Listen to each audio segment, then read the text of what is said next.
आज की कहानी एक ऐसी माँ की जिसने अपने बेटे को सुधारने के लिए 7 समंदर पहुंच गए। आइए चाहते हैं ऐसी ही एक माँ जो अपने बेटे को कैसे ठीक करती हैं, मजेदार अंदाज में। अचानक अमेरिका में रहने वाले भारतीय परिवारों का भारत आना कुछ ज्यादा ही बढ़ गया था। लोगों ने सोचा, वाह, विदेश में रहने वालों के दिल में अचानक भारत प्रेम जाग गया है। कोई बोला, अब सबको गंगा जल चाहिए। कोई बोला, संस्कृति की याद आ गई होगी। लेकिन असली वजह तब सामने आई जब मिसेस सविता शर्मा का नाम हर भारतीय व्हाट्सएप ग्रुप में घूमने लगा। मिस्टर और मिसेस शर्मा लॉस एंजलिस में सेटल थे। बड़ा सा घर, 2 कारें, बढ़िया नौकरी, सब कुछ था। बस एक ही चीज नहीं थी, बच्चों पर माँ की चलती नहीं थी। लॉस एंजलिस की सुबह बहुत चमकदार होती है।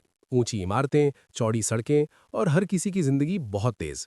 लेकिन सविता शर्मा के दिल में हर सुबह एक ही सवाल उठता था, मेरा बेटा किस रास्ते जा रहा है। सविता और उनके पति रमेश शर्मा भारत से यहाँ आए थे सपनों के साथ। अच्छी नौकरी, अच्छा घर, अच्छा भविष्य। उनका बेटा आर्यन 16 साल का, कद लंबा, आवाज भारी और सोच, अब मैं बच्चा नहीं हूं। सुबह 7 बजे, माँ प्यार से, आर्यन बेटा उठ जा, स्कूल के लिए लेट हो जाएगा। आर्यन बिना आंख खोले, मॉम स्कूल रोज रोज जाना जरूरी नहीं। सविता जी मुस्कुराने की कोशिश करती, लेकिन दिल के अंदर कहीं चुभन होती। नाश्ते के टेबल पर, माँ दूध पी ले। Aryan, mom milk is for kids. माँ मन में, काश तुझे पता होता माँ का दिल कब बूढ़ा हो जाता है। रात को, फोन रख दे, सो जा। आर्यन, मॉम मेरे दोस्त ऑनलाइन हैं। माँ चुप हो जाती, क्योंकि यहां चुप रहना ही सुरक्षित था। शर्मा हाउस में रोज सुबह एक ही डायलॉग चलता था, माँ आर्यन टाइम पर उठ जा, स्कूल जाना है। आर्यन कंबल में घुसकर, mom this is America, India नहीं। मन में, बस बेटा, इंडिया आएगा तब दिखाऊंगी अमेरिका।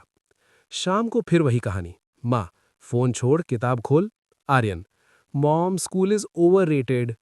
मिस्टर शर्मा बीच में बस इतना कहते, अरे सविता, बच्चे हैं, सीख जाएंगे।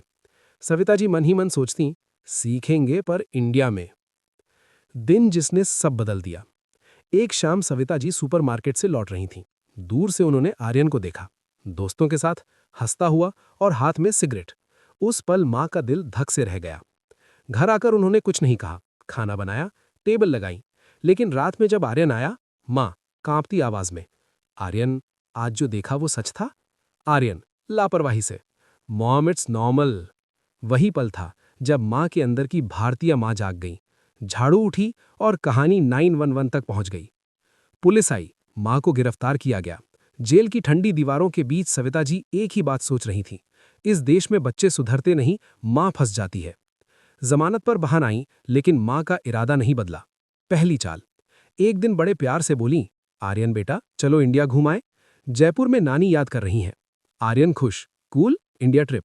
सविता जी मुस्कुराईं, पहली चाल सफल। चलो आगे चलते हैं, कहानी में क्या ऐसा हुआ जिसमें आर्यन की तबीयत अच्छे से ठीक हो गए। दिल्ली एयरपोर्ट। भारत आते ही हवा बदल गई। यहां मां को डर नहीं था, यहां उसे सहारा था। नानी का घर, पहला इलाज। जयपुर में नानी ने आर्यन को गले लगाया। नानी, कितना बड़ा हो गया मेरा लाल। आर्यन मुस्कुराया, पहली बार उसे अपनापन लगा। मां की चालाकियां, प्यार वाली। सविता जी ने सीधा डांटना छोड़ दिया, अब चालें थी।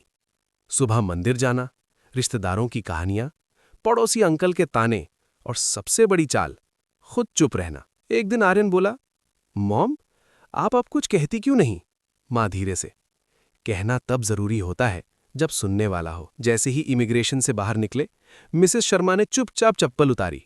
आर्यन कुछ समझ पाता उससे पहले, चटाक। और सिगरेट पिएगा, फटाक।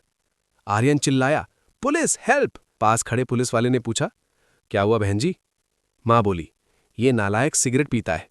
पुलिस वाला मुस्कुराया, अच्छे से सुधारिए बहन जी, जरूरत हो तो हम भी मदद कर देंगे। आर्यन को उस दिन समझ आ गया, भारत में 911 काम नहीं करता। वापसी।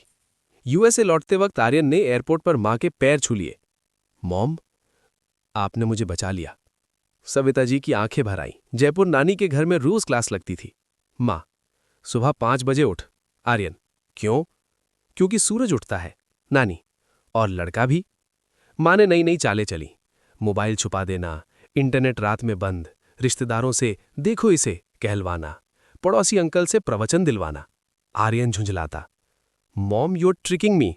मां मुस्कुराती, हाँ बेटा, इसे ही संस्कार कहते हैं। आर्यन झुंझलाता। Mom you are tricking me. माँ मुस्कुराती। हाँ बेटा, इसे ही संस्कार कहते हैं। आखिरी चाल। एक दिन माँ बोली चलो मंदिर चले। मंदिर के बाहर वही दोस्त, वही सिगरेट। माँ ने कुछ नहीं कहा। घर आकर बस इतना बोली, आज खाना नहीं बनेगा। 3 घंटे बाद आर्यन बोला, सॉरी मॉम, मैं नहीं पीऊंगा। वापसी और नया बिजनेस। यूएसए लौटकर मिसेस शर्मा ने एक कंसल्टेंसी सेंटर खोल लिया। नाम था इंडियन पेरेंटिंग विदाउट जेल। सलाह सीधी थी, बच्चों को सुधारना है तो कभी कभी इंडिया घुमा लाना जरूरी है। कहानी का संदेश, हर बच्चा बुरा नहीं होता, लेकिन हर माँ को थोड़ी चालाकी आनी चाहिए। और ये भी सच है, भारत आज भी माँ बाप के अधिकारों के लिए सबसे सुरक्षित जगह है। दूसरे देशों में माँ बाप कुछ कहें तो गलत हो जाता है, लेकिन भाई हमारा इंडिया महान है। बच्चों को कैसे सुधारे उनके लिए माँ की चप्पल ही काफ़ी है। आपको ये कहानी अच्छी लगी हो तो चैनल को लाइक और सब्सक्राइब करें। Thank you.